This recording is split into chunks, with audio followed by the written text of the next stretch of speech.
Então vamos à pergunta que não quer calar. De quem é a culpa? E sim, não há motivos para poder comemorar, mas tem muitas coisas para você entender.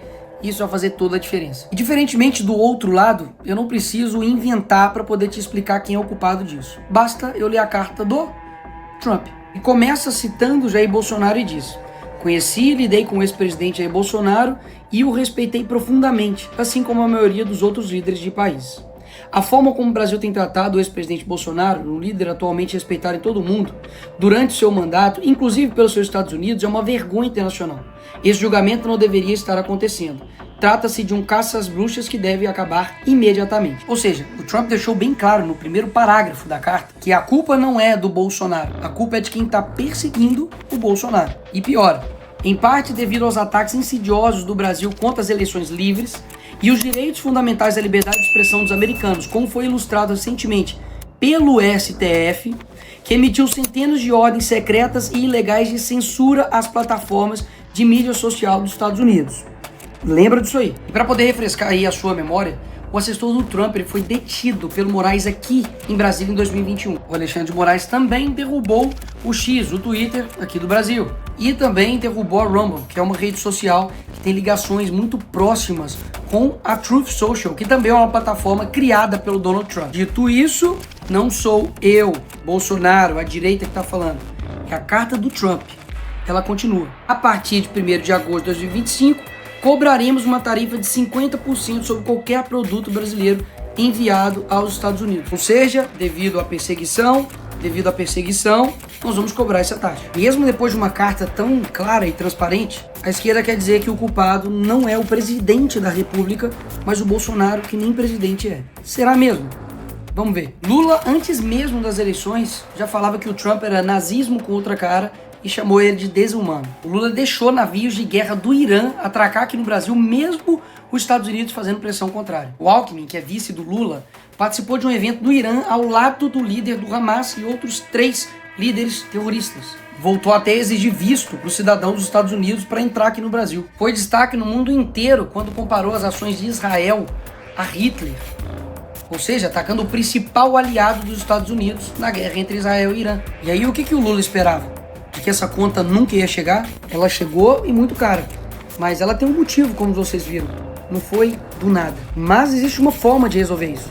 No fim da carta do Trump ele fala: essas tarifas podem ser modificadas para cima ou para baixo, dependendo da nossa relação com o seu país. A solução está na mão do governo. Basta ter um mínimo de relação diplomática com uma nação importante, que é o caso dos Estados Unidos, parar de perseguir seus opositores aqui no Brasil, dar uma maquetada no STF para ele ficar no canto dele, que as coisas vão ser resolvidas. Caso contrário, Lula, você vai ferrar todo mundo. Ou vocês acham que isso daqui é fazer diplomacia? Eu não tenho medo de você, inclusive.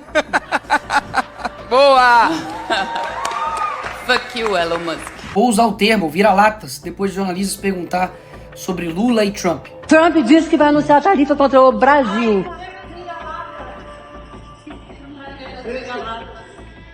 É bom lembrar que até esse momento aqui, a tarifa estava em 10%.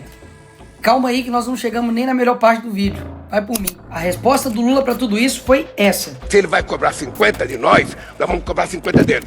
E o que isso vai resultar?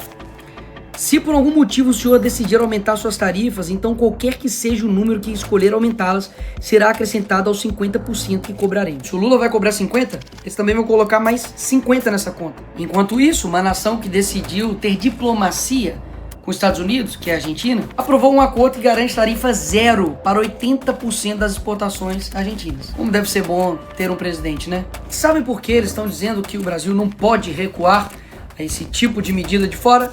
Porque nós defendemos a soberania nacional. E é aqui que o vídeo fica interessante. A esquerda, que está dizendo aí que defende a soberania nacional, tem uma organização que chama Folha de São Paulo desde 1990, que interfere ativamente nas eleições e no processo democrático de todos os países da América Latina. E quem está dizendo isso não sou eu, é o Lula. Parte da chegada da esquerda ao poder na América Latina pela existência dessa cosita chamada Fórum de São Paulo. E aqui, com o José Dirceu, amigo do Lula e mentor do PT, deixou as coisas ainda mais claras. Nós já lutávamos por isso e já trabalhávamos por isso, inclusive porque nós criamos o Fórum de São Paulo, que lutava para isso, Depois criamos ainda um grupo de Marbella, que é o nome da cidade, do hotel onde nós fomos no Chile, que se reuniu. Todos depois foram eleitos presidente da República.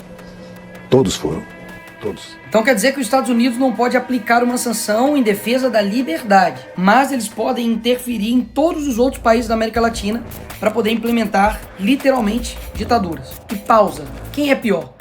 Um país que taxa o outro país para poder defender a liberdade de outro país? Ou um país que taxa o seu próprio povo para poder bancar um governo?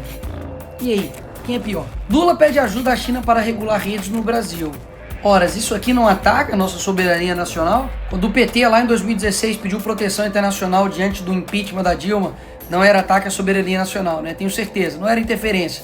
Era só uma ajuda, né? Quando a Gleisi, deputada do PT, pediu numa TV árabe ajuda a todo mundo árabe pela liberdade do Lula, aí não era interferência. Além dessa balela que eles dizem defender a soberania nacional, eles também não respeitam a soberania nacional dos outros países, pelo visto também não. Foi lá na Argentina visitar uma condenada por corrupção e fazer lá cartazinho para ela ser livre, em outro país. Eu já ia me esquecendo, esse aqui é bom demais. Aqui está o Felipe Neto pedindo ajuda internacional para o John Biden, para Kamala Harris, para poder conter o Bolsonaro aqui quando ele era presidente. Como eu disse, qual que era a desculpa deles? De que nós não precisamos de intervenção, mas precisamos de ajuda. Quando somos nós, é intervenção. Quando é a esquerda pedindo, não é intervenção, é ajuda. A Dilma também, quando foi nos Estados Unidos e na Europa buscar apoio contra a prisão do Lula, com certeza também não foi pedir nenhuma intervenção no Brasil, né? Até mesmo que o Lula estava na Noruega. Por fim, o que esses dois aqui estavam achando? De que eles iam implantar aqui uma ditadura, calar seus opositores, perseguir, deixar inelegível por nada. Que eu não sei se você sabe, Bolsonaro não está inelegível porque ele tentou dar um golpe. Foi porque ele fez uma reunião com embaixadores. Convenhamos, né? Derrubar a rede social, se aliar a ditaduras, e tudo isso não teria um preço? E ninguém do mundo livre lá fora olharia e falaria, opa, peraí, vamos conversar. Mas como nunca teve esse relacionamento, afinal de contas, o Lula diz que ainda não teve interesse em conversar com o Trump, um dos únicos líderes mundiais a não se encontrar com ele. Por essas razões, a sanção econômica veio. E repito, ruim para o Brasil. Mas como você viu, existe um porquê. Ignorar a boa diplomacia, promover perseguição, censura e ainda fazer provocações baratas vai custar muito caro para o Brasil. Enfim, eu avisei. Se a gente não parasse o Lula ia parar o Brasil.